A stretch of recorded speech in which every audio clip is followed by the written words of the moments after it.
కానీ ఇలాంటి సినిమా చేస్తున్నాను అని వాళ్ళతో డిస్కస్ చేశారు, బాబు గారితో కానీ లోకేష్ గారితో కానీ ఏమైనా డిస్కస్ చేశారా ఇలాంటి సినిమా చేస్తున్నాను? అసలు నన్ను ఎప్పుడు సినిమాల గురించి ఏది అడగరండి. ఇప్పుడని కాదు, ఈవెన్ బాణం ఫిలిం అప్పుడు కూడా ఇలా చేస్తున్నాను అని చెప్పాను అంతే. Ever asked about the story or anything. ఎప్పుడు అసలు ఈ ఒక కథ ఇలా ఏదైనా చేయండి అని కూడా చెప్పాను. If I like something, if I do something there okay. అసలు దాని గురించి అసలు సినిమా గురించి ఏంటి అనే డిస్కషన్ కూడా రాదు అసలు.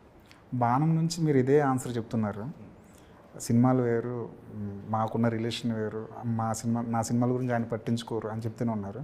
కానీ ఒక వర్గం మాత్రం కేవలం చంద్రబాబు నాయుడు గారు ముఖ్యమంత్రిగా ఉన్నప్పుడు నారా రోహిత్ కెరీర్ ఎలా ఉంది, ఆయన లేనప్పుడు కెరీర్ ఎలా ఉంది, కేవలం ఒక ఫండింగ్ కోసమే నారా రోహిత్కి ఇన్ని సినిమాలు చేశాడు.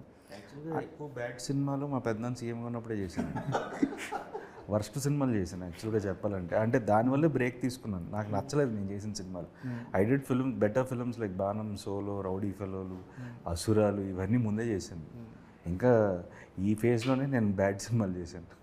దానివల్లే యాక్చువల్గా బ్రేక్ రావడం కానీ నేను తీసుకోవడం కానీ.